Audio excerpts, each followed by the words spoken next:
I shall say, it may be an unpopular opinion, but I do not think the Constitution of India is a holy book.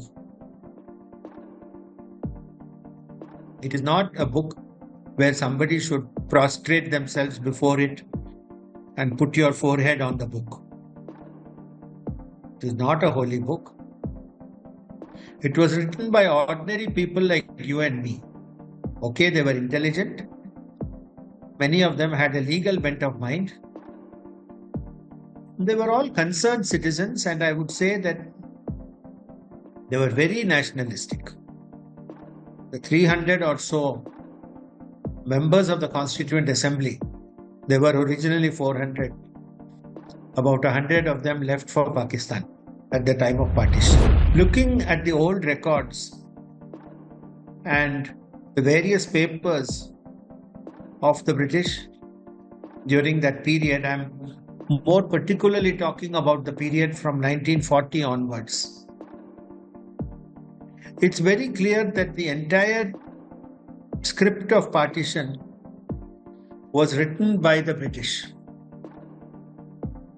More particularly, the two viceroys of that time, Linlithgow and Wavell. They had a very clear idea as to what they wanted India to look like in the future. Patel was quite a tough guy. And Mountbatten made a deal with him. He said, if you agree to NWFP coming to Pakistan, because don't forget, NWFP had a strong Congress government led by Frontier Gandhi, Abdul Ghaffar Khan. So he said, if you agree to NWFP coming to Pakistan, then we will let paramountcy lapse to you and not to the princess when we leave. Because don't forget that the princely states, which accounted for 1/3 of India's area, gave up their paramountcy to the British Crown. So when the British Crown left, the paramountcy would come back to the princess, and they would actually become sovereign entities, those 546 states. So Mountbatten said, we will give you the paramountcy. We'll give you the new government will be given the paramountcy. So that was the deal which Patel struck as a politician.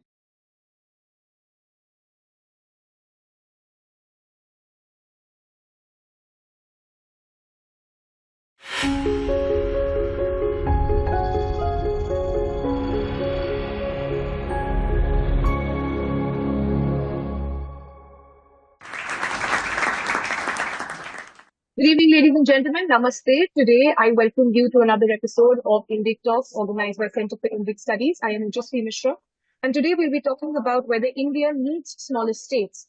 India is a state that is in current shape more due to accident than design, and it is neither good for the markers of identity nor of economic interest. Can the country be better economically and politically organized with smaller states is the question of the day. That shall be answered by our speaker, Gautam R, Desiraju, who is one of the most highly cited Indian scientists and is a member of the S20 Engagement Group of the Government of India. He is in the Indian Institute of Science, Bengaluru. I welcome you, sir, and I request you to take over from him. Thank you so much indeed for these kind words of introduction. I'm happy that I am speaking for Indic Talks today on a subject that I feel is generally of importance and needs further discussion in a wider forum of thinking Indians. The question, of course, that I would like to address this evening is whether India needs smaller states. As we know, India now has 28 states and 8 union territories. The boundaries of these states, as has been mentioned in the introduction, has arisen partly because of accident, partly by design, and there seems to be no single principle that has governed the demarcation, or shall we say delimitation of these states. In this talk, I plan to divide it into three segments. The first segment has to do with the Constitution of India, the manner in which it was written between 1946 and 1950, and the numerous amendments that have followed after 1950 when we adopted it and became a republic. Because it is the Constitution that has led to the states as we know them today.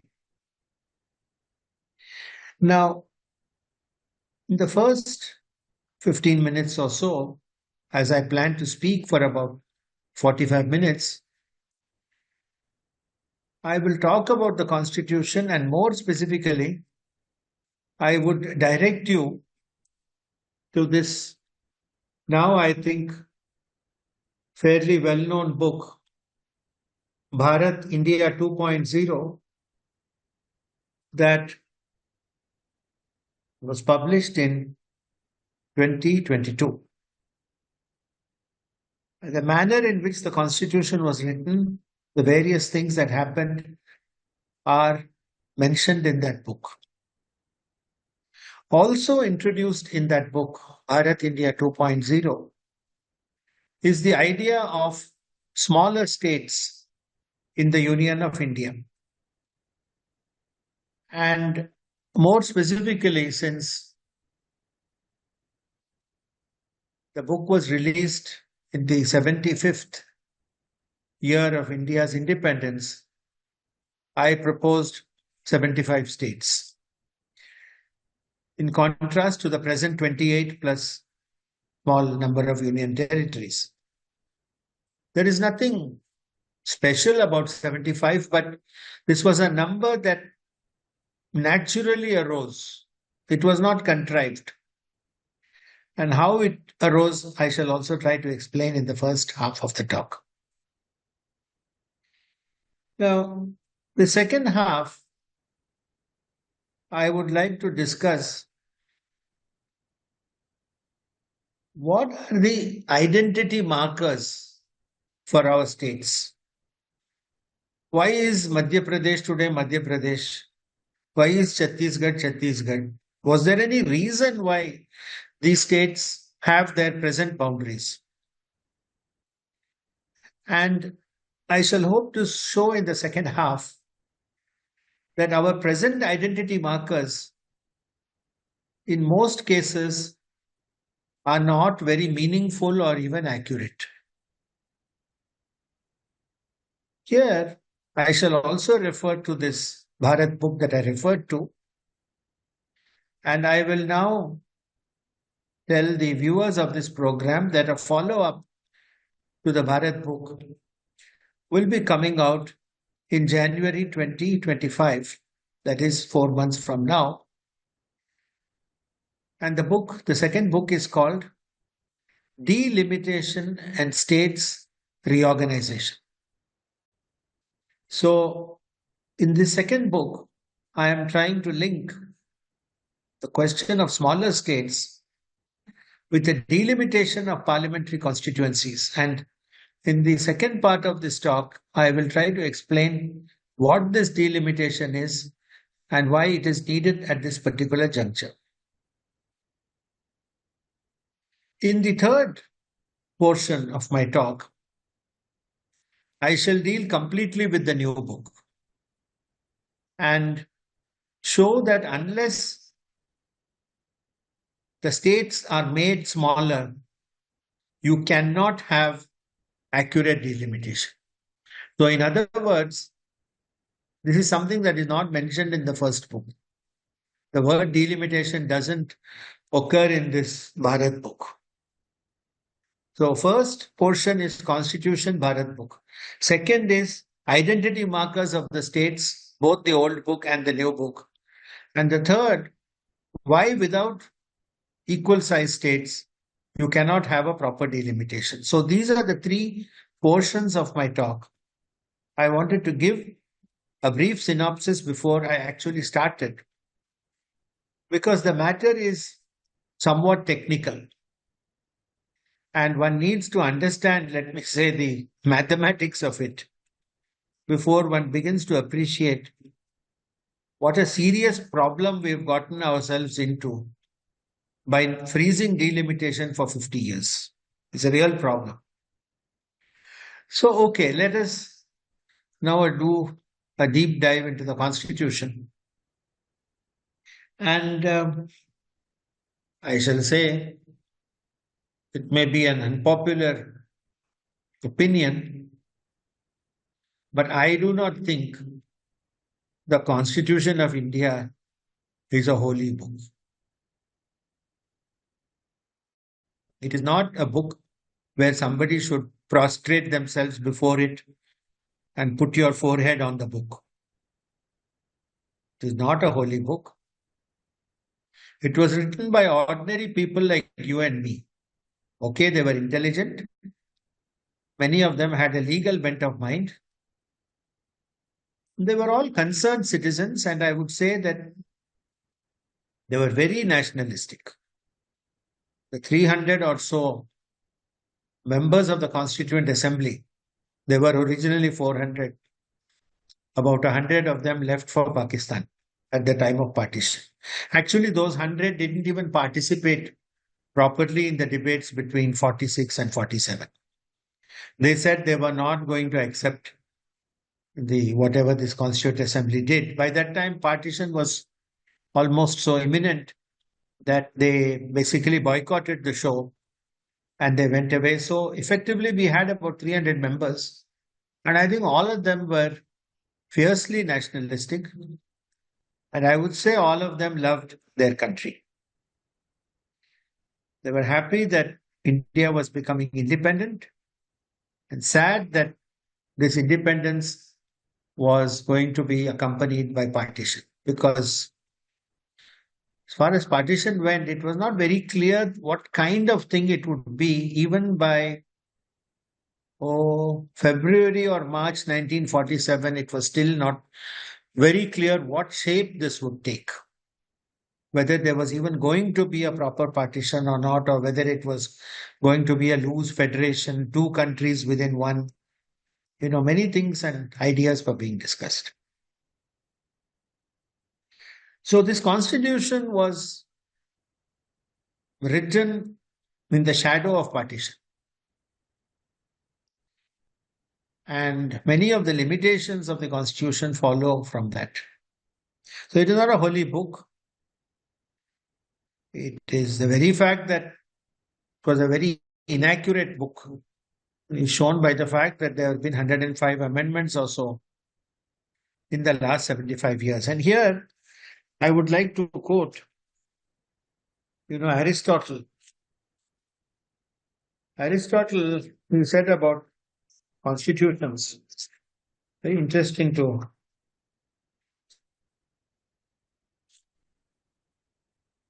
see what he said.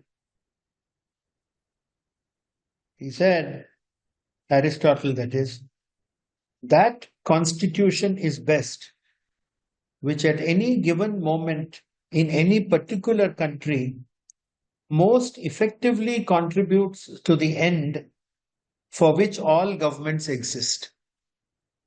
I'll repeat. That constitution is best, which at any given moment in any given country most effectively contributes to the end for which all governments exist. So definitely it's a very strong statement, and it indicates that a constitution is a changeable creature. It is not immutable. It is not fixed in stone. It does not have to be taken as an article of faith.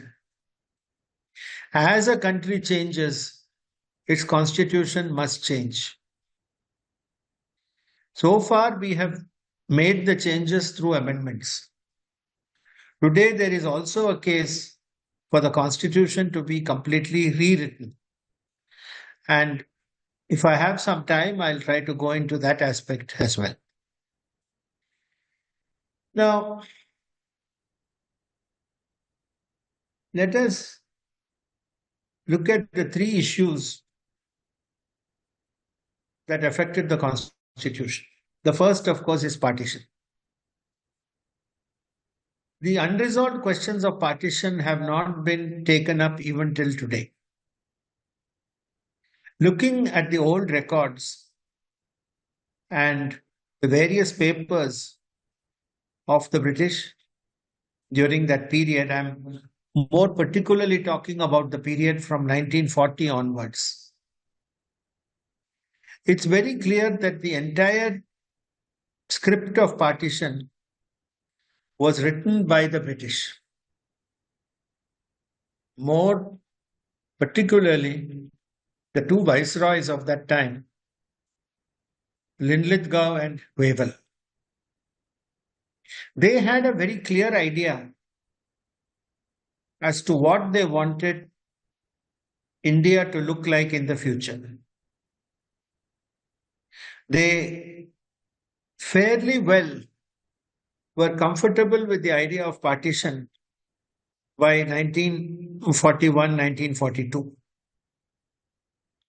In the words of Churchill, he said, Jinnah is only as powerful as we make him. Jinnah certainly did not represent all Muslims in the subcontinent. He knew that. And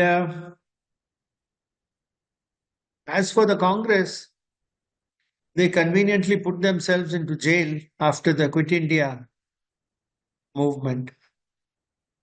And so Jinnah and the British, with the two viceroys, pretty much had a free ground, play whatever games they wanted to play.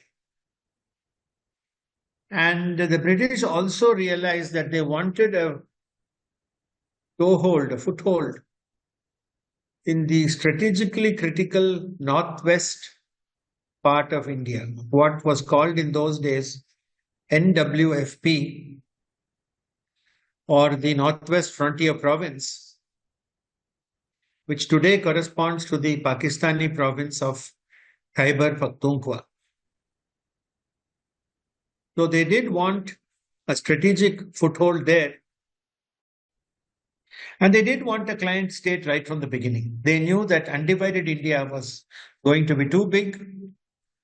The Congress was too implacably opposed to the British. They knew they could not control the Congress after independence. And so they much preferred to have a small country in the strategic northwest. The rest of India was of no strategic importance to them. They wanted this northwest for two reasons. One, to look at the Soviet Union, which they were quite scared about then. And secondly, oil had been found in West Asia. So for both these critical reasons, actually, I would say that they didn't even want Pakistan. They just wanted NWFP.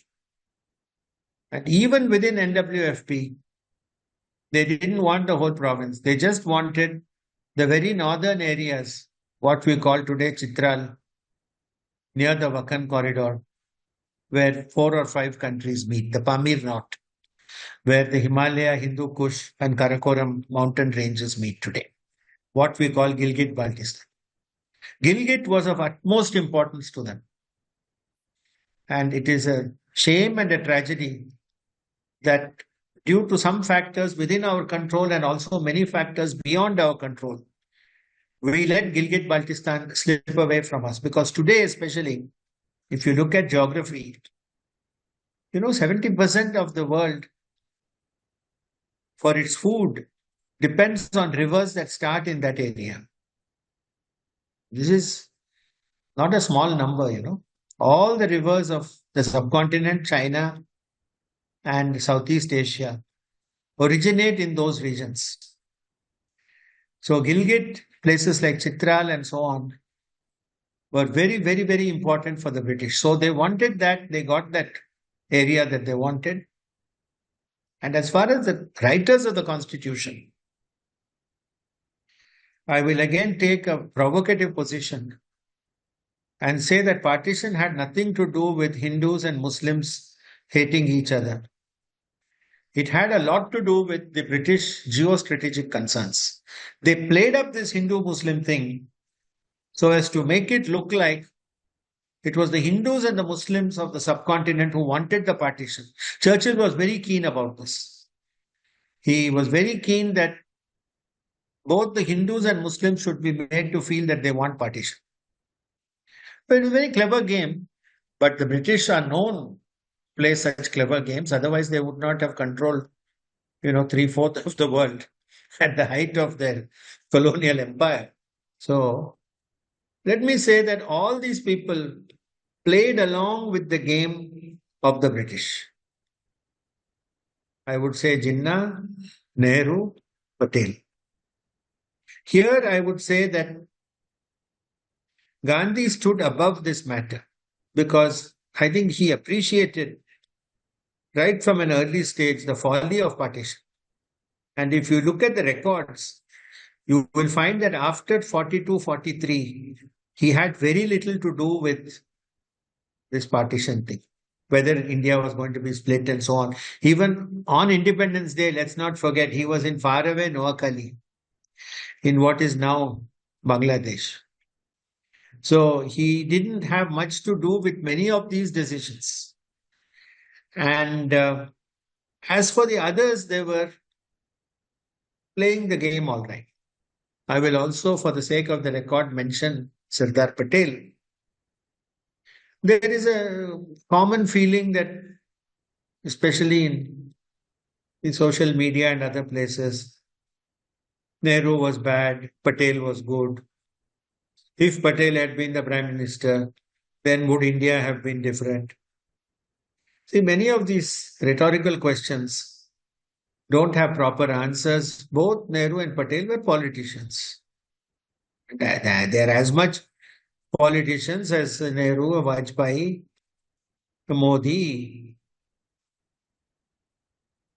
Rahul Gandhi. They're all politicians. Politicians are politicians. For example, we say that Patel gathered all the 546 states and the man who saved India and all that. Actually, what happened in the run-up to partition was that Patel was quite a tough guy.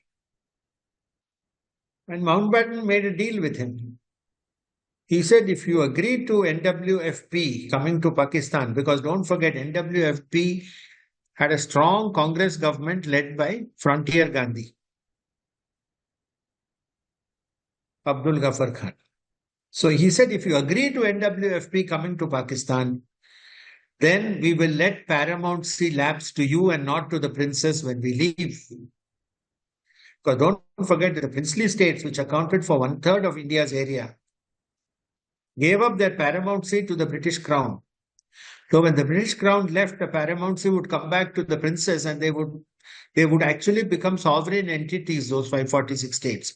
So Mountbatten said, we will give you the paramountcy. We'll give you the new government will be given the paramountcy. So that was the deal which Patel struck as a politician. And I think it was a correct decision.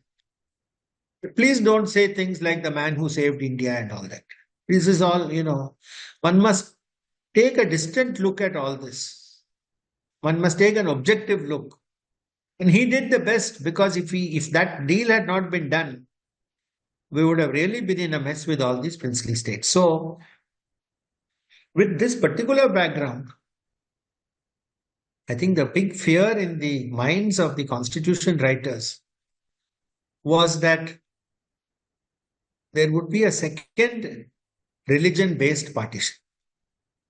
And I think they feared especially Uttar Pradesh, which had a significant number of Muslims and where the original demands for Pakistan came.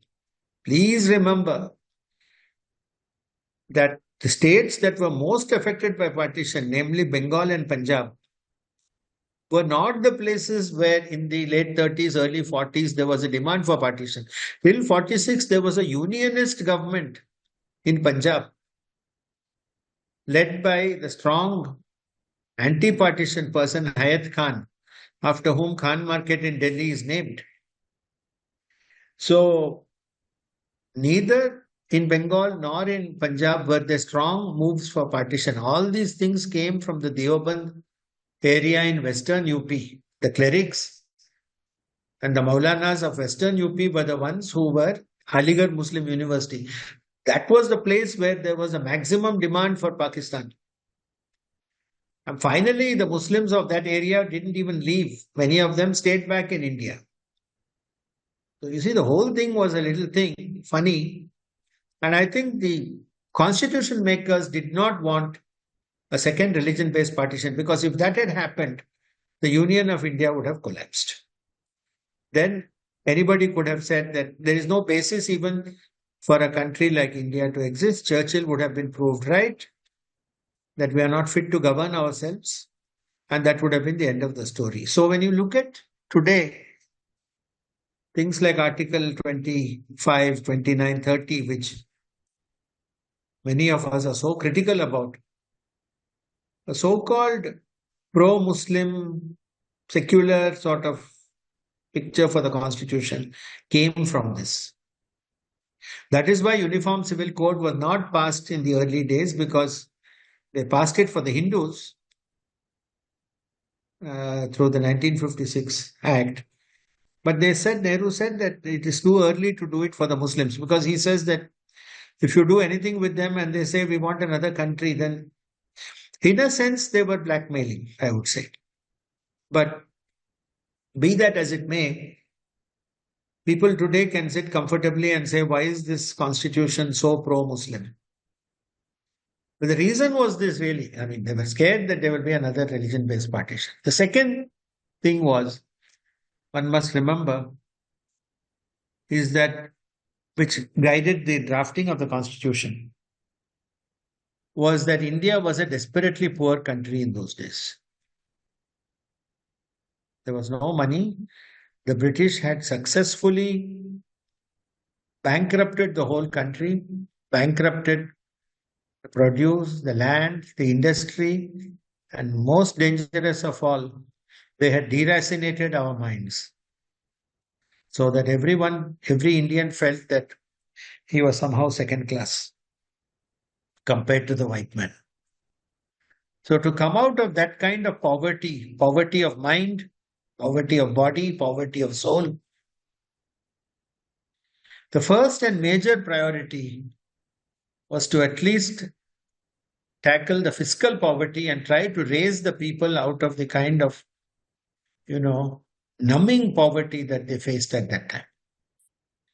So many of the strongly socialistic undertones, the things that had to do with redistribution of money, the right to land ownership being removed in one of the early amendments, I think all these things happened because of the poverty angle. We've still not solved our poverty angle after 75 years. Much progress has been made. But still, even today, we have heated discussions on what is a freebie and what is welfareism. And nobody really seems to know what the difference between freebie and welfareism is. Now, that was the second issue that guided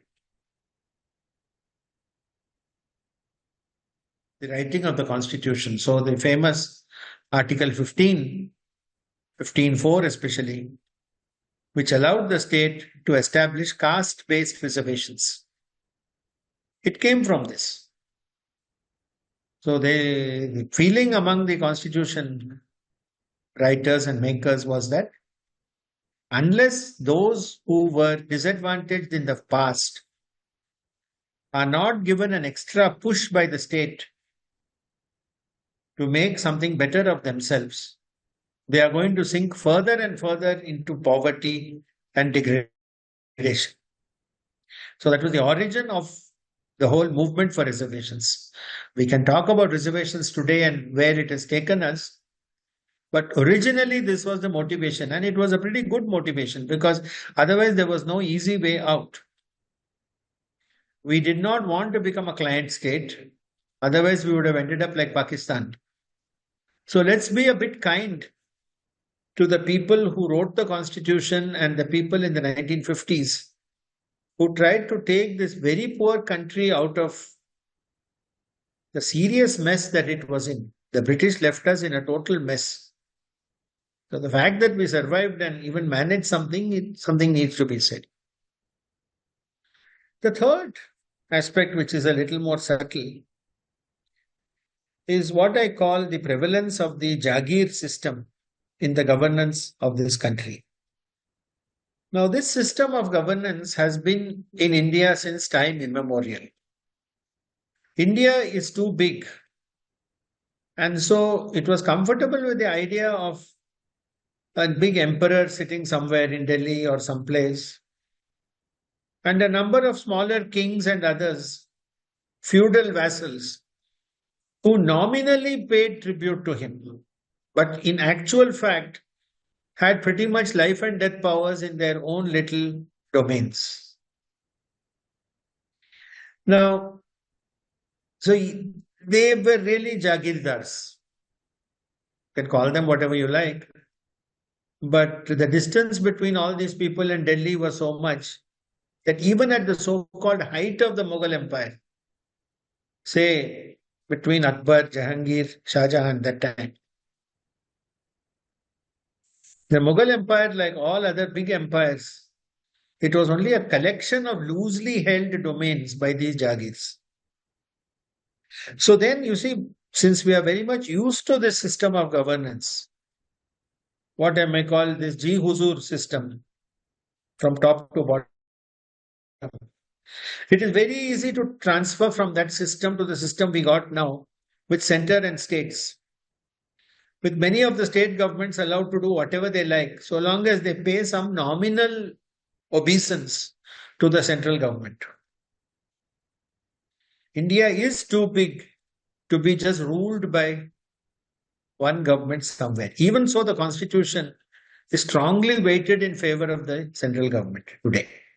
And how strongly it is weighted, you can see by reading my Bharat book. Be that as it may, what was then missing, the last straw, was that it was a very, I would say, conceived because of the problems of poverty, partition, caste, this Jagir system, our reluctance to change. Plus the cherry on the cake was what is called now the famous Government of India 1935 Act, where the British, at a time when they never really thought they were leaving India, Linlithgow, by the way, felt that the British would continue in India in some form or the other till 1970. He said this in 1940. And he said vaguely by 1970 we can give them dominion status. They were pretty confident of staying on in India for quite a while. So it was other things, mostly World War II and so on, that persuaded them to go. By the way, again, I'll take a provocative stance. We never drove them out. They went because they wanted to go. So please, let's not get over romantic and start talking freedom struggle and this and that, Mahatma Gandhi. Yes, they were ruthless people, the British. Any one of us who has visited Delhi, and most of us have, you see the houses of old houses of parliament, Vijay Chowk, Rashtrapati Bhavan, that was built and occupied in 1931. Would anybody build such a big thing if they knew they were leaving the whole place in 16 years?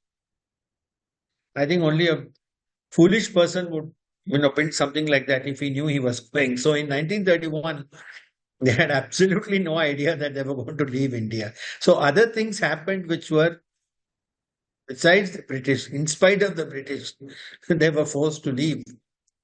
So anyway, so this constitution itself, as it was written, was a very strange document. And coming to the point of this talk, the states, it was a crazy patchwork because India then consisted of British India, which were the provinces, the big ones, Bengal, Bombay, Madras, United Provinces of Agra and Oudh, which is present UP, Punjab, the provinces of Bihar and Orissa that were carved out of the original Bengal. So British India was one part. The princely states was another part. So kingdoms as big as Mysore and Kashmir and Gwalior, and kingdoms as small as a football field. So you had everything in between. And they knew in 1950 when we adopted the constitution that these present state boundaries as they existed then were not going to last forever. They knew that some reorganization was going to be required, and that is why the structuring of the famous Article 2 and Article 3 of our Constitution. Let's spend a minute in just looking at these two articles. Article 2 is very simple. It simply says the Union shall create a state out of any territory that it deems fit. That's all. It's very simple. That means tomorrow, if as many of us want, India extends its territories up to the banks of the Sindhu, we can create a new state there. Parliament is quite entitled by our present constitution to create a new state in those portions of our land which we lost in 1947. I still feel it is our land which we lost. And it is a land dispute. And I think we need to get our land back. I am of the strong opinion there. So Article 2 would allow us to do that. Now, Article 3 is a bit stranger. It talks about how the boundaries of these states can be delimited. And it gives Parliament absolute powers to draw these limits. Parliament may, by a simple majority, redraw the boundaries of these states. It can remove portions from existing states. It can club some portions together and make a new state. It can even cause a state to vanish completely. So Article 3 gives wide powers, and the founding fathers who drafted were keen that Parliament be given this power. So, and the states, by the way, which are being reorganized in this way have no say in the matter. For example, in 2014, when Andhra Pradesh was bifurcated, this was done by Parliament and Parliament alone. Those people in the Andhra portions of undivided Andhra Pradesh did not want bifurcation because they would lose Hyderabad in the process. But they had no say in the matter. Parliament went ahead and divided the state into two. So, with these two articles, Article 2 and Article 3, one can do what one likes. So you can see that the Constitution itself and the background of the Constitution, it's a fairly imperfect document which was cut and paste from other features, heavily influenced by local activities at that time, and also not capturing the true spirit of the people. Any constitution, Thomas Jefferson said this, must capture the essential longing, yearning of the people. And our essential nature is the dharmic underpinning of our civilization. Our constitution today is the constitution of a nation state. It is not the constitution of a civilizational state. And that is the chief problem. So the constitution at the end of the day was not really suited for us, and we are seeing today how unsuited the thing it is. Because don't blame the judiciary. All that they have to do is interpret the constitution as it stands now. The judges cannot make law. Only the legislature can do that. So there is no point saying Supreme Court is doing this, Supreme Court is doing that. They are only interpreting what is there. And I would feel by and large they seem to be doing a fairly honest job in interpreting our constitution. It's that constitution is bad. You know, if you have a computer where the operating system is defective, You cannot blame the person who is trying to punch in some software into the computer. You know, so the main thing itself needs to be questioned. So that is the sort of end of the first one third. Let's go to the present state and the identity markers. So what are these states? What do we have today? We have some big, some small, some are diverse, some are homogeneous. There seems to be no basis for why we have some states. Why do we have Jharkhand split from Bihar? Because there was an agitation. Then there has been agitation in Vidarbha for almost a century to split from Maharashtra. But why is Vidarbha not split? Why was only Jharkhand split? Why was Chhattisgarh split? The western Tamil Nadu, this area around Coimbatore, which is called Kongu, they have been arguing for a separate state for a long time. Why was it not split? Saurashtra and Kutch wanted to split from Gujarat as early as when Gujarat itself was formed in 1960. Why was that not? So there is no rhyme or reason. It seems that whoever makes a more stringent agitation may get his way. It's not clear. No sensible scheme for these things. And here we must also come to what is probably the biggest ever mistake that was made in the constitution of our states. And that is the idea of a linguistic state. This is a huge problem. And I think the single biggest mistake made by the government in the early days was to agree to this idea of linguistic state when the Telugu speaking people in the erstwhile Madras presidency wanted a Telugu speaking state, and there was a hunger strike, and a gentleman there by the name of Potti Sriramulu died in that hunger strike, and immediately the Prime Minister Nehru granted the state.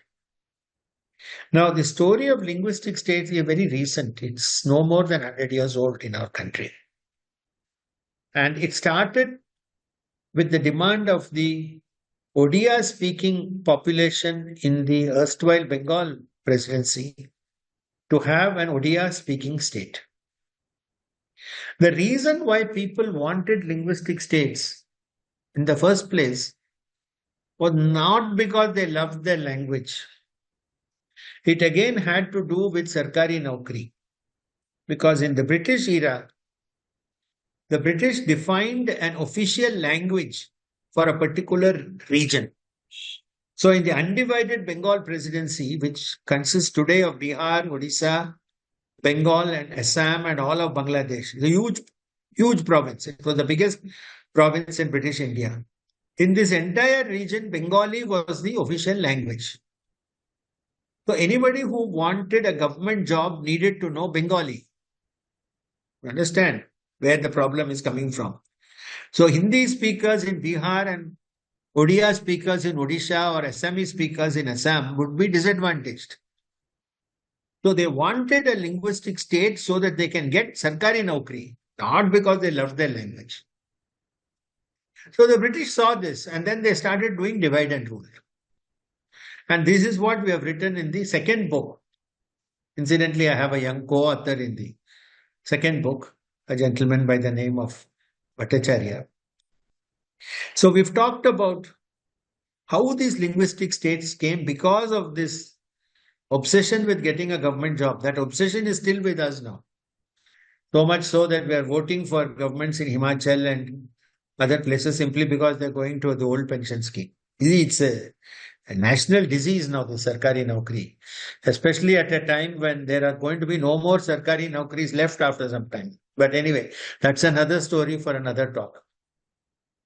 And then you see, even Tamil Nadu, which is championing this linguistic state so much, they didn't even want a linguistic state. They became a linguistic state because all the Telugu speakers left Madras presidency.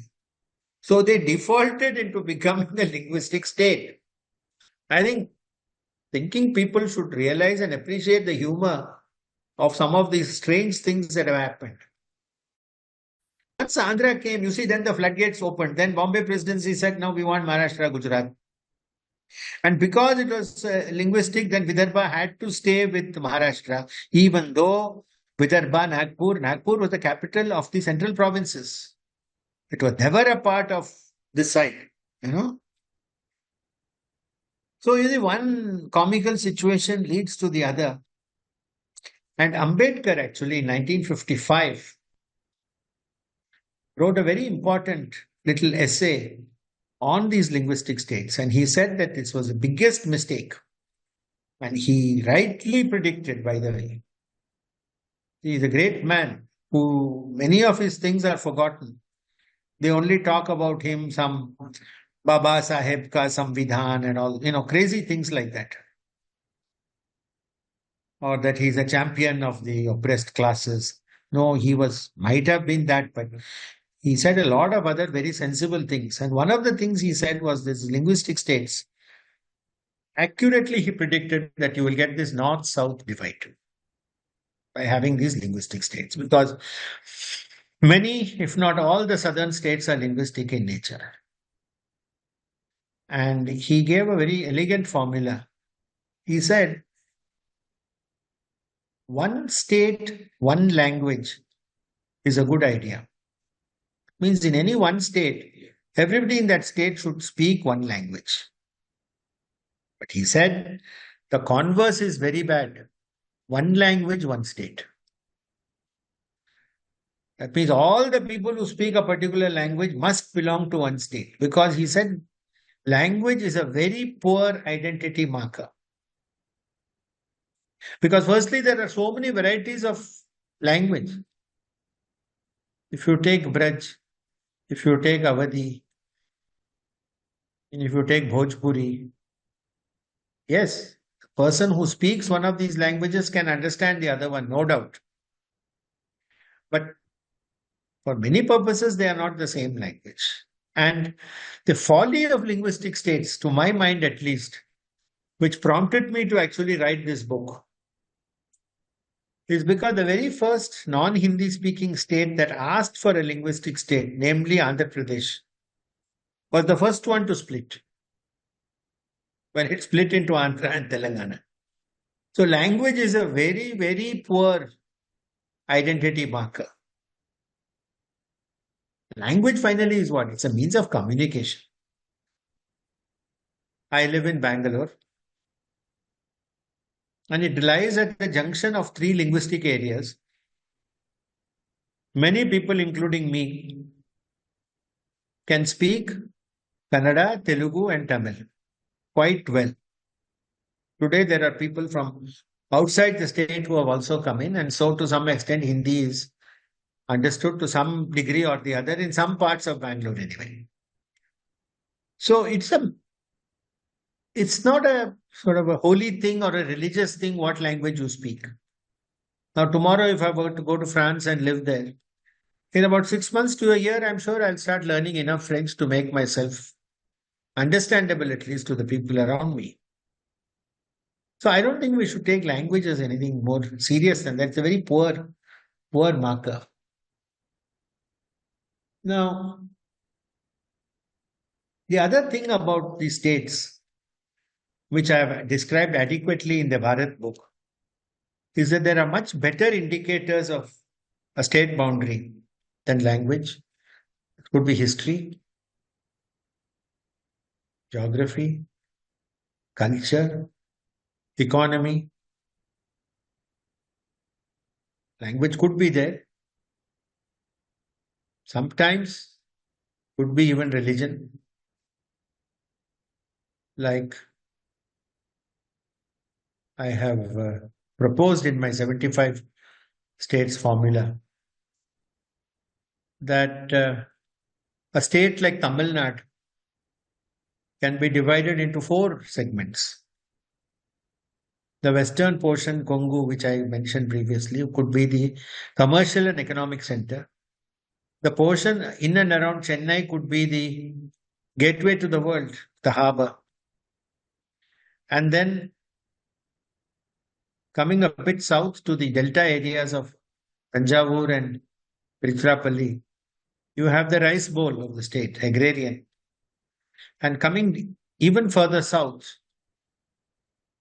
you get a portion of the country which is of extremely vital strategic importance because it touches near Sri Lanka and other places, with the Americans being very closely interested in that area, trying even to split off today a bit of this from the country in the name of creating a new Christian state over there.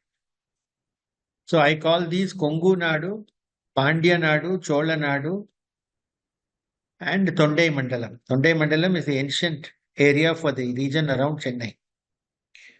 And interestingly enough, each of these states, which I have now divided in district-wise in the population, this is seen in the second book, Delimitation book, will have a population of about 2 crores each. So 2 crores is a very nicely manageable population to have efficient administration. And when you have states of this population, roughly of the same area, roughly of the same population, these states will begin, they all will be speaking Tamil. There is nothing, the Tamil language does not lose its beauty or importance simply because the people who speak Tamil are there in 4 states. There are people who speak Tamil very well in Sri Lanka, in Malaysia, in Singapore, and I dare say even the USA and Canada today. So, Tamil is a universally understood language spoken in many parts of the world. So, one doesn't have to feel that somehow it has to be jealously preserved in a state called Tamil Nadu, which is going to uphold the rights of Tamils all over the world. I mean, this is only political posturing. This has no basis in anything. So, in that way, I described many of our states and the fact that the present identity markers are not really so good in terms of defining our states. There is a simple reason at the end of all this. Forget history, geography, culture, language, everything. Simple administrative convenience. Take the behemoth state of Uttar Pradesh. Even after the small enclave of Uttarakhand was separated about 25 years ago, if Uttar Pradesh were a separate country, it would be the 5th largest country in the world. You know, let us consider therefore this behemoth state of Uttar Pradesh. And if it were an independent country, it would be the 5th largest country in the world. The 1956 States Reorganization Commission, headed by K.M. Panikar, recommended the splitting of UP into several states. Yogi Adityanath, long before he became Prime Minister, I think almost 20 years ago, had asked for a new state called Harit Pradesh,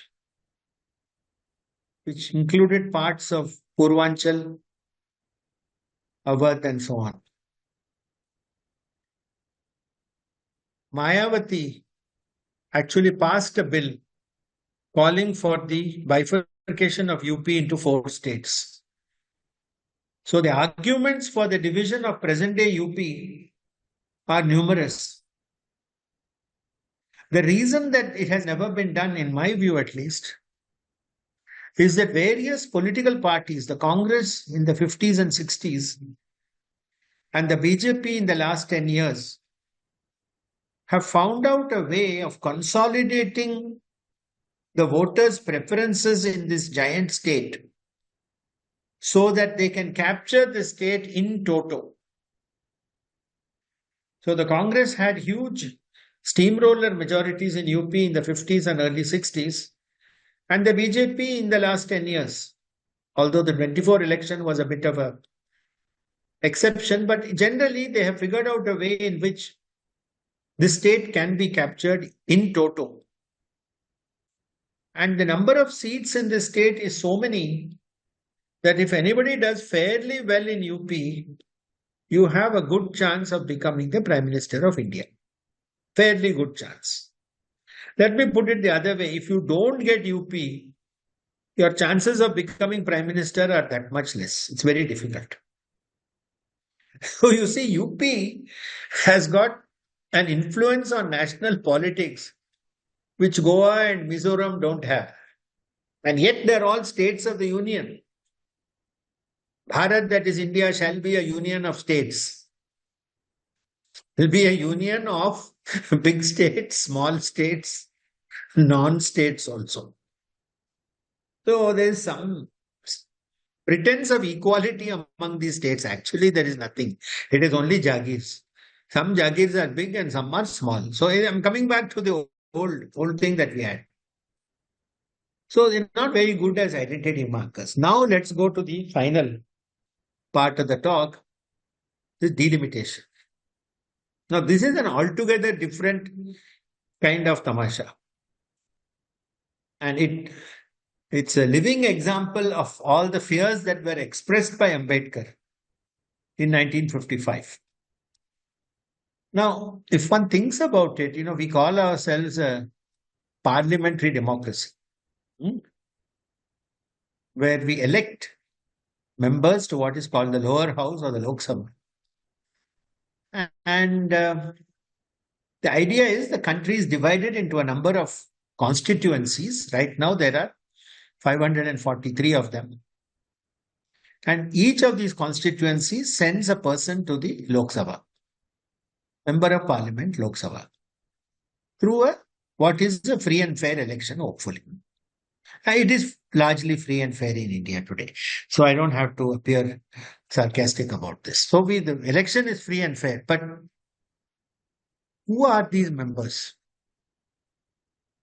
Normally, one would think in a parliamentary democracy or any kind of electoral democracy, if you have a lower house,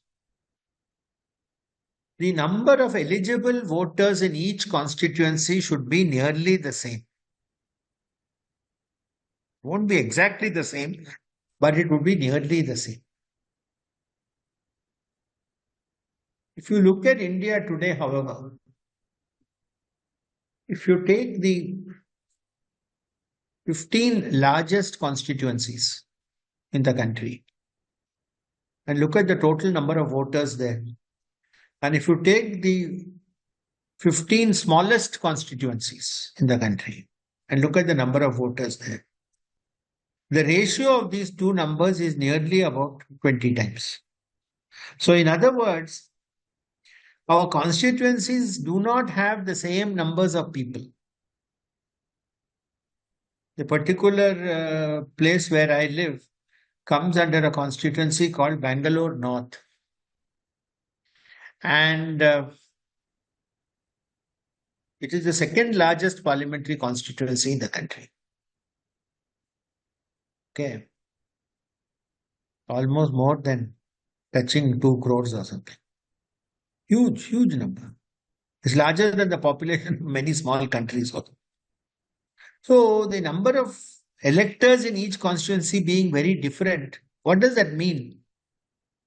It means the value of my vote is much less than the value of, say, somebody in Lakshadweep or something, where there may be only 800 people in the whole constituency.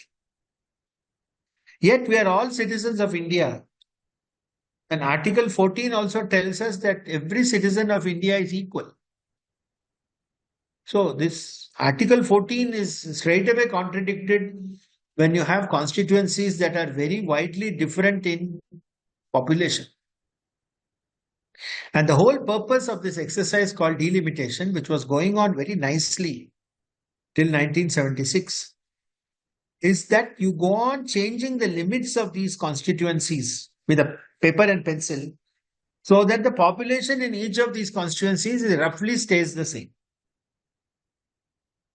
This way, the value of each vote is the same. So let me say, we can summarize this and say this is each vote, same value.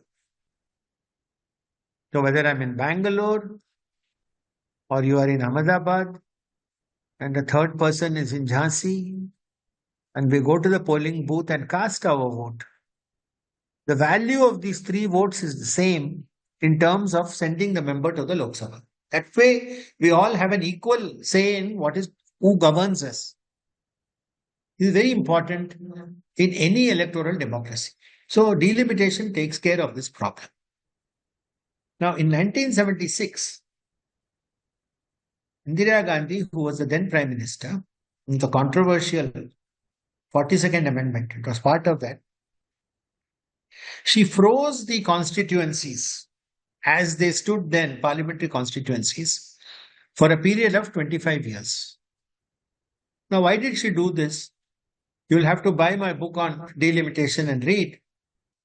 But to summarize, it solved some immediate political problems for her as of that time.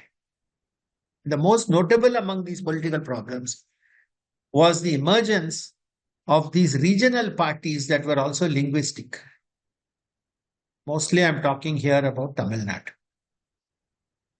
So in freezing the constituencies, she wanted to retain the political status quo of that time that was favoring the Congress party.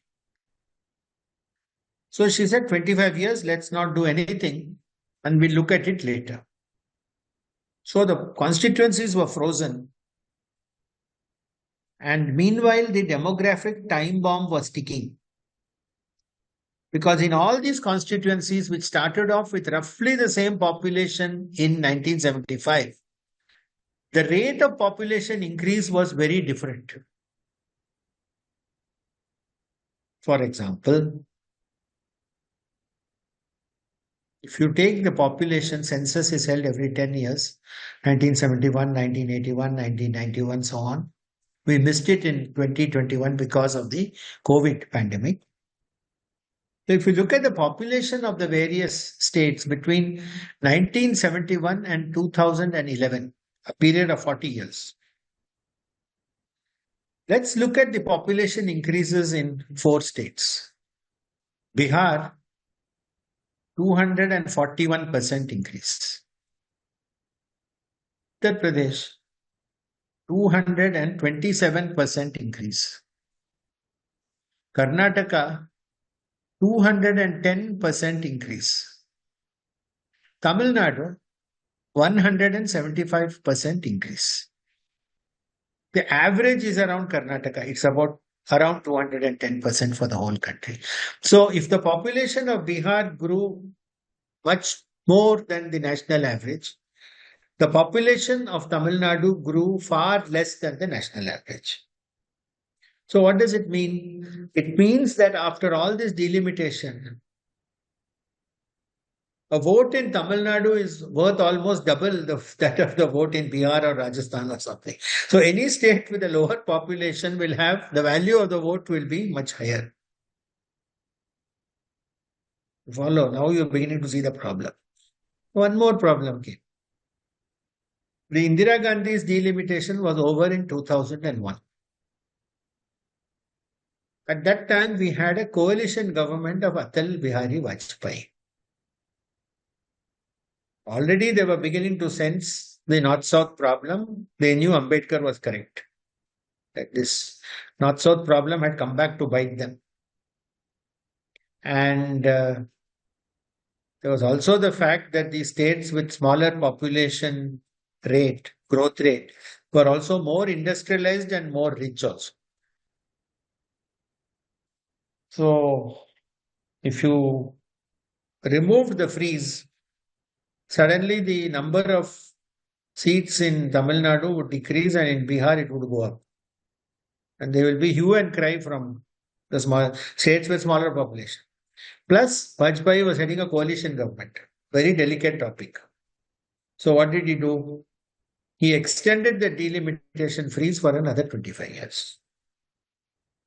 Easiest way is to kick the can down the road. Very confident that in 25 years he won't be there. Okay. So now that 25 years is getting over in 2026. It's coming. That's why we've written the book now. So that people start understanding this problem.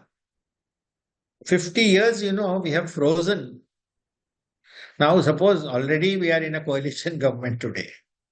If the present Prime Minister wants to kick the can down the road for another 25 years, then actually, seriously, ladies and gentlemen, we should not call ourselves an electoral democracy anymore. Because then the distortions in these numbers, as I told you right in the beginning of my talk, this is a mathematics problem. It's not a political problem. We won't be an electoral democracy. We won't be a democracy because each vote will have such wildly different values that just going to a polling booth and casting the vote will be just like a big drama that we are doing. It'll have no meaning at that point in time. And these big states will continue to extract concessions from the center. And I mean the four big uglies: Uttar Pradesh, West Bengal, Tamil Nadu, Maharashtra. These four states are way too big. They exert too much influence and control over national politics, which they should not. India is a union of states. It is not a federation of states. Important to draw the distinction. The word federation, federal, all those things don't come in our constitution. That's at least one correct thing in our constitution. I've said many bad things about it. But this is one correct thing, that it doesn't even attempt to think we have got some federal character. That's all. That's not the same as saying it's a federation. It's not a federation like Germany or Switzerland or especially the USA. So now what is the solution now? We have got this delimitation problem. We have got this north-south problem. Today, if we hold a census and we do a delimitation based on population, 39 Lok Sabha seats of Tamil Nadu will become 27. 80 Lok Sabha seats of Uttar Pradesh will become 88. You can see the disparity will only keep growing. So it is actually imperative that we go to states of equal size. There is no other mathematical way out of solving the delimitation problem. This is not politics. It is not BJP. It is not Congress. It is not Modi. It is not Sonia Gandhi. It is none of these people. This is plain, simple mathematics. Until and unless the states have equal population, you cannot have the same number of seats for each state and therefore each state having the same right to talk to the center. So first I told you, each vote same value. Let me tell you the second principle. Each state same heft. Each state has to go with the same heft to the union government because our constitution is so strongly weighted in favor of the center that every state should feel that it can go to the center with the same amount of influence as any other state. And the only way you can do this is to have about 50, 60, 70, 75, 80 states of roughly equal population of 2 crores. So what we've done in the delimitation book is to work out the populations of these 75 states based on district level census figures of 2011 because we didn't have the 2021 figures. And so we find that many of the states in our new formulation will have populations between 1.5 and 2.5 crores. Which is very healthy because when all the states are of roughly the same size, you can easily have the same number of Lok Sabha constituencies. So according to the new thing which we've got, each state will have 12 Lok Sabha members. Right now, the average size of a Lok Sabha constituency, is 1.7 crores, something like that. So we'll follow, no? Because we've got about 500 seats and we've got an electorate of about 1,000 people, 1,000 crores. So 1.7 crores. If you have this, our formulation with more equal size states, each Lok Sabha constituency will have about 1 crore,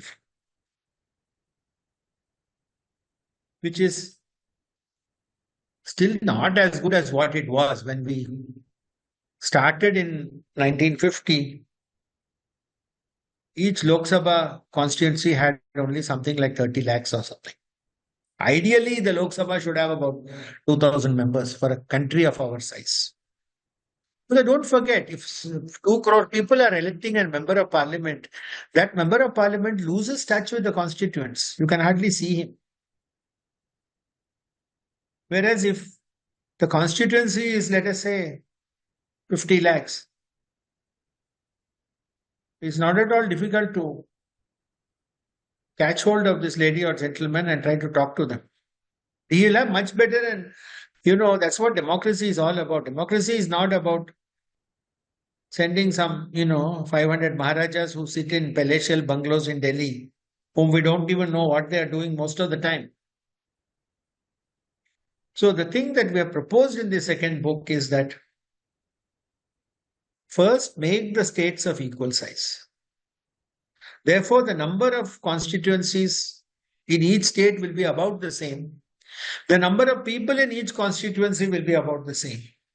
Therefore, you will achieve both the things that we want.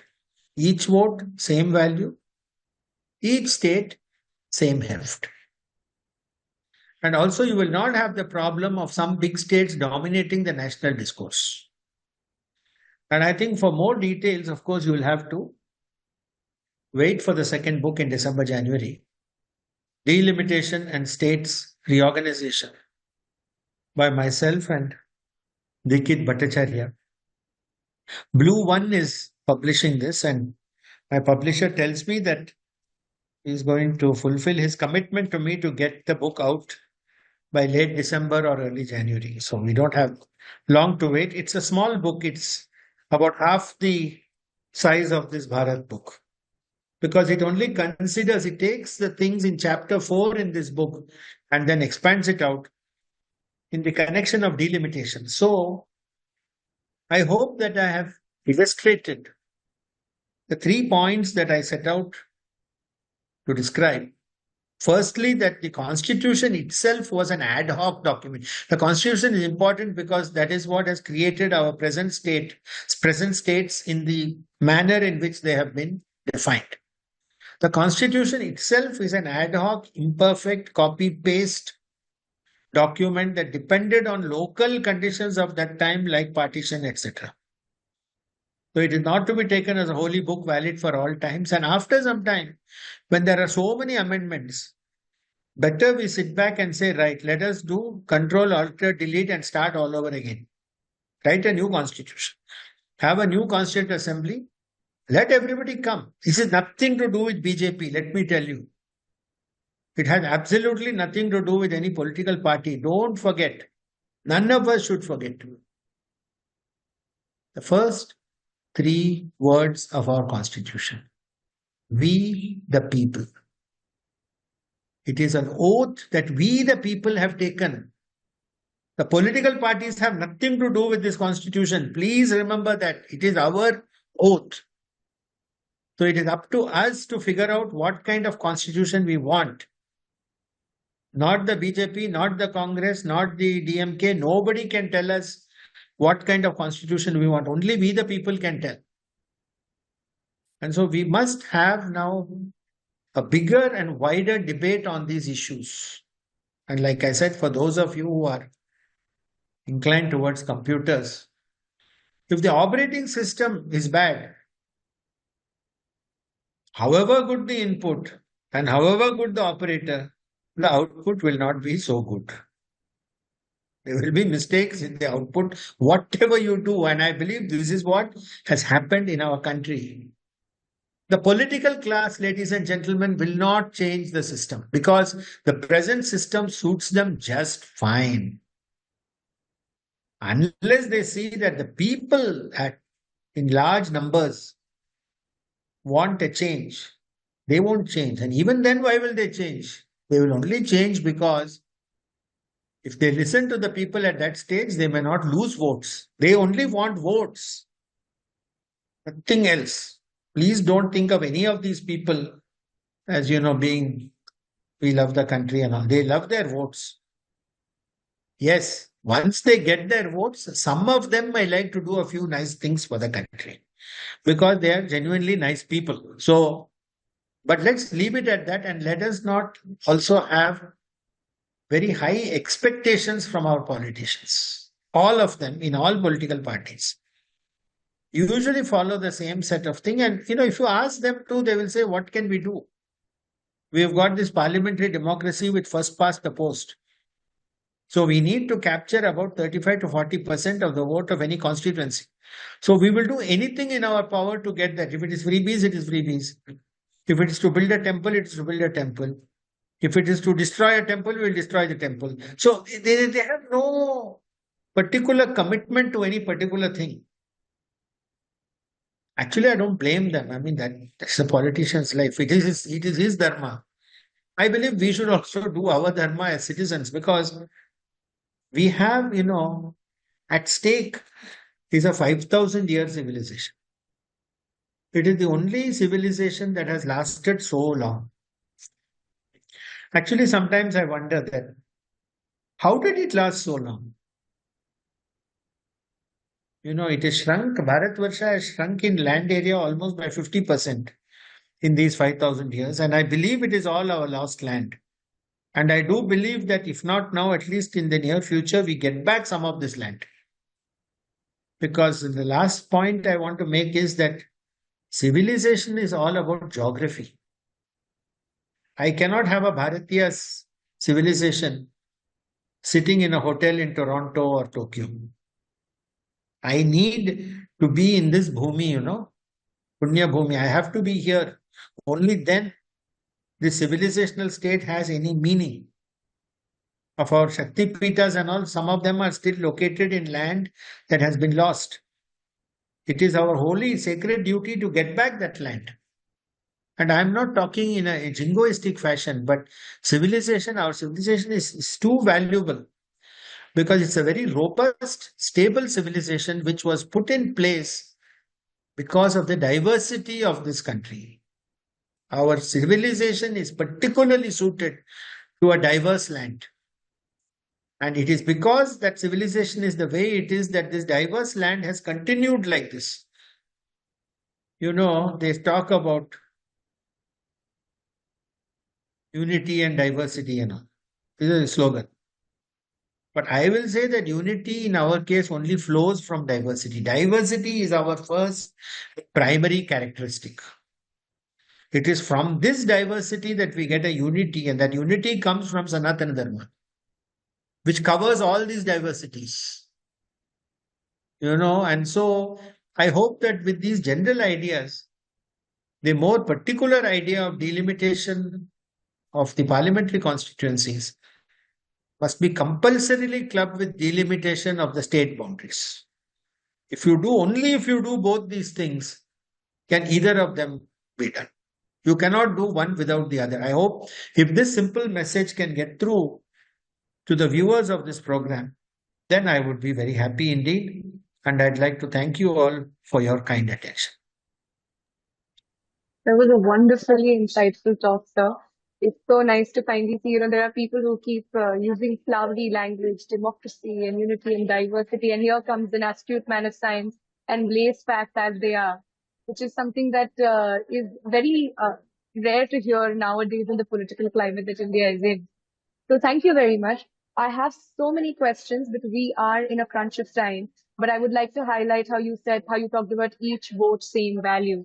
We always talk about the tenet of one vote, one person. But it seems like in India, in many constituencies, it's one vote, half a person, if not one fourth. Exactly. So one of the questions that comes to my mind is about language. Sanskrit is one of the languages that does not per se have a land in India, right? It is something that is religiously and culturally entrenched in a lot of cultures like Uttar Pradesh, Karnataka, being the stalwarts of making sure that Sanskrit still remains alive. Now, Sanskrit is something that is not spoken much and it is shrinking in terms of the number of people who can speak it. Is this number that is existing a reflection of the resilience that we've shown despite the linguistic identities increasing? Or is this a byproduct of maybe Sanskrit not having a land in India and that sort of characteristic association of it not being there in our country?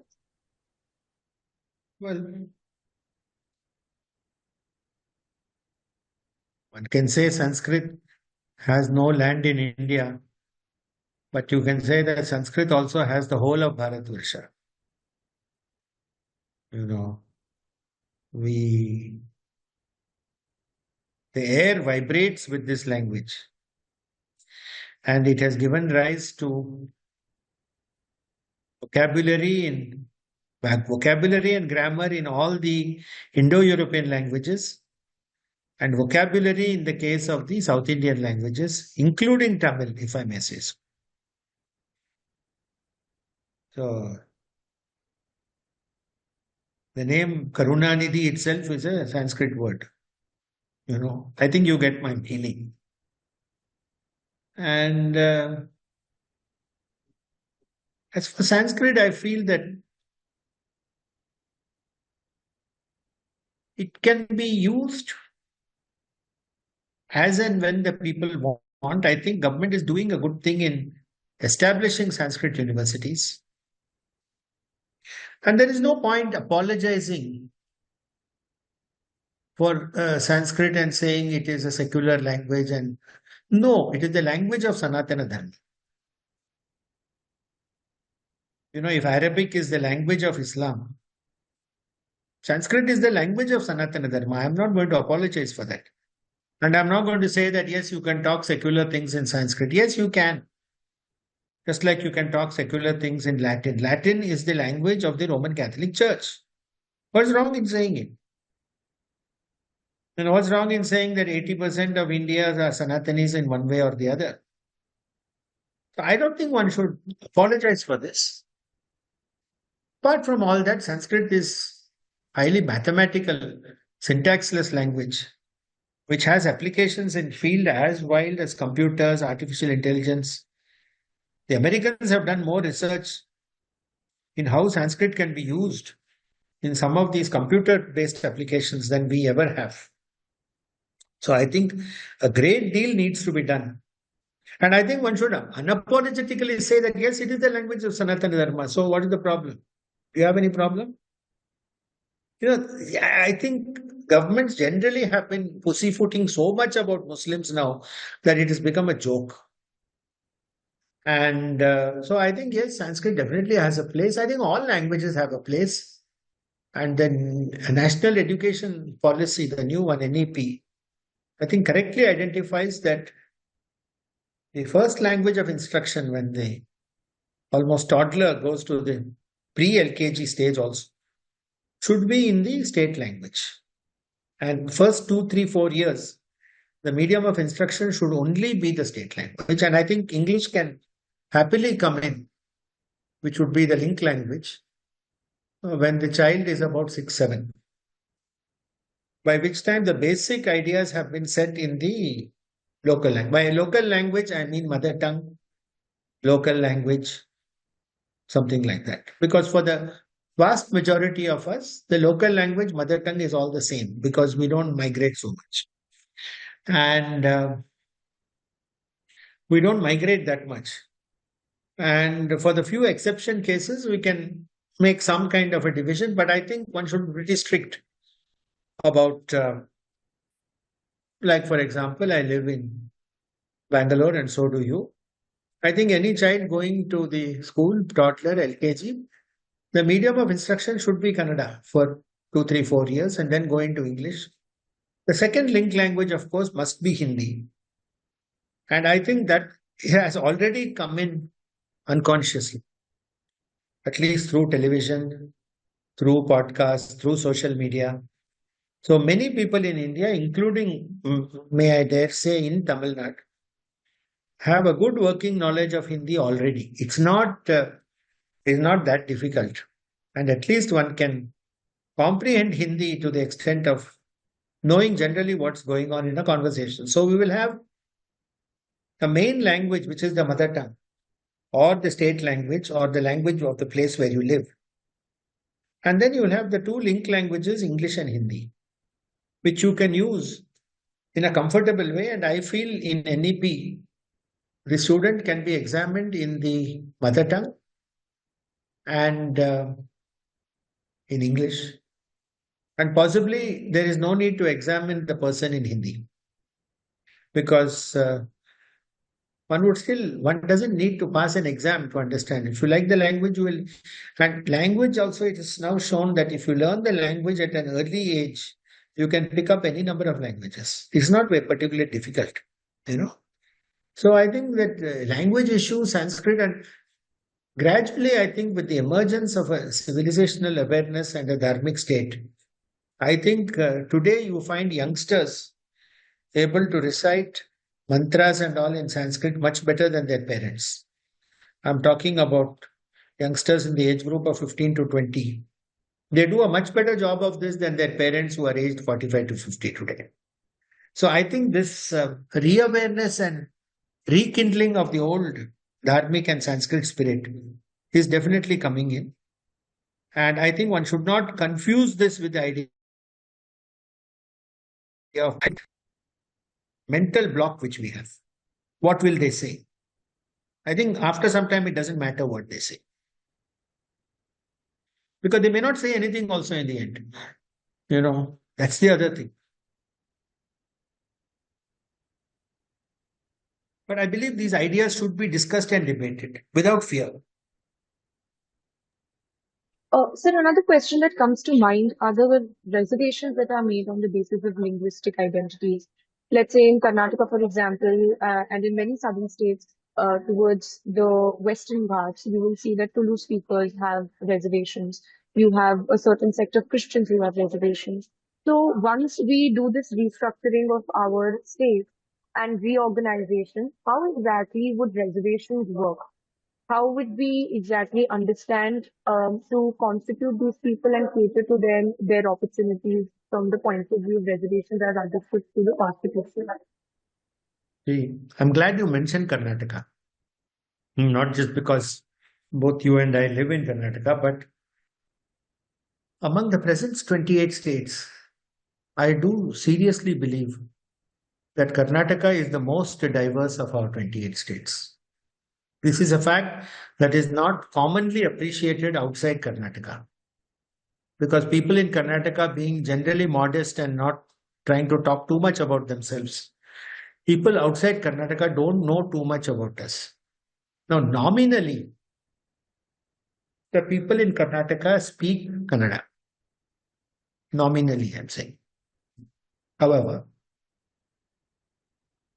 the present Karnataka, in my Bharat book and also in the Delimitation book, I have divided it into 7 states, which is a large number. One obviously is the region around Bangalore, which is almost becoming like a city state, which I have called Vayalseema, which is actually a government accepted word. Vayalseema to contrast with Rayalaseema, which is just on the other side, the Telugu speaking. Then the core areas of the old Mysore state, the Maharajas Mysore, that would be one state. Then I have a place called Karunad, which is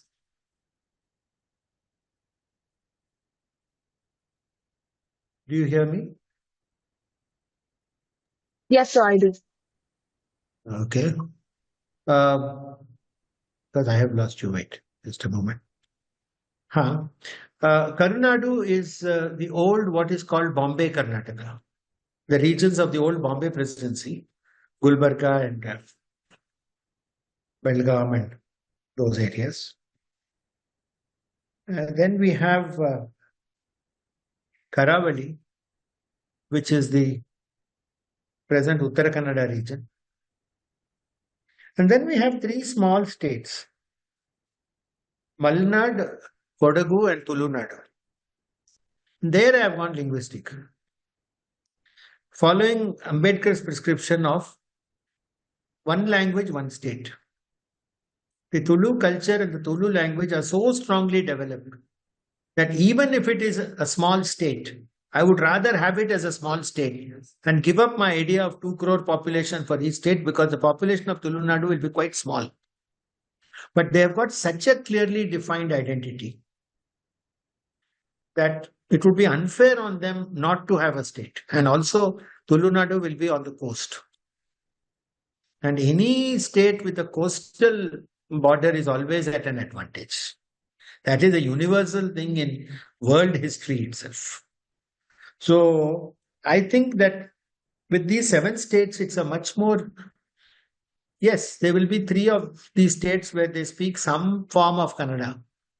But those of us who can speak the language know that the Kannada spoken in Bangalore and Mysore is quite different from the language spoken in Belgaum and Gulbarga.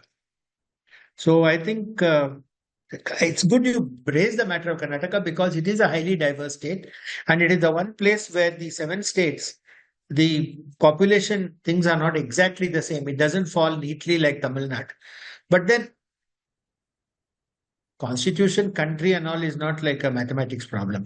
Partly our thing is a mathematical solution, but the whole thing is not a geometry theorem. You cannot take it to that extent.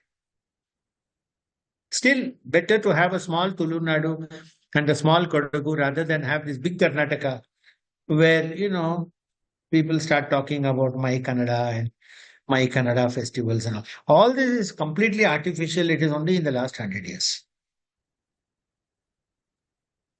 So I will club 2 questions into one since we're in a crunch of time. My first question is about how you talked about how disputed land must be gotten back. Now, with that disputed land comes a certain population of people who are actually going to cause a demographic change also. So that way, then should we have like a citizenship, levels of citizenship in terms of value? That is one thing we could be doing. Or another thing that we could do is an entire cultural movement, which is going to be very difficult to see within a century at least. So how exactly should we go about this reacquisition of land, if at all? I strongly believe in your first solution, and it is a solution that has been talked about by many people. If you look at the population exchanges in the past, and if you talk about territorial things in the past, usually it was pretty brutal and there was mass expulsion of people and so on. But even here, I do believe sincerely that what we call as, say, Pakistan today is actually quite heterogeneous in itself. Like Sindh has got a lot of links with India. Don't forget, till 1928, Sindh was part of Bombay Presidency. And there are certain things in the eastern regions of Sindh which still have got Hindu population. So Sindh is something which has a natural, and it will also have an economic advantage in tying up with India. As far as Baluchistan and KPK are concerned, they probably want to form separate countries for themselves in the future. And the Taliban certainly doesn't accept the Durand line as anything. So they will probably take a lot of this Pakistan KPK. Even within Punjab, I'll say there are fault lines between North Punjab and South Punjab. What is called the Serai region is very much economically backward and depressed. I'm talking about areas like Dera Ghazi Khan and all that, who view that the people in Lahore, Islamabad, Rawalpindi are dominating. It finally leaves only a small rump state in North Punjab. And that is where I think the second tier of citizenship will come in. I also feel that, and I am not alone in saying that in 10 years' time, what we call Pakistan today won't exist in this physical form. And at this stage, I probably anticipate that large number of people from Punjab will actually go away to other countries. They will not even stay here anymore. I think they have also realized that this whole experiment of Pakistan has been an outright failure. And especially when they compare themselves with India, they will see how far we have gone and how backward they have remained. And I think many of these people will go away to UK and Canada and other places. I don't think there will be too many actually left. And I think the tiers of citizenship is certainly something that one can think about. And as India becomes strong economically, like for example, let me give you the example of Puerto Rico and USA. Puerto Rico is technically a part of the USA, but it is also a separate country. People of Puerto Rico do not vote in US elections. It's an interesting example to take and as a model where one can exert a certain amount of nominal suzerainty over a place, but still that place has got some existence as a country.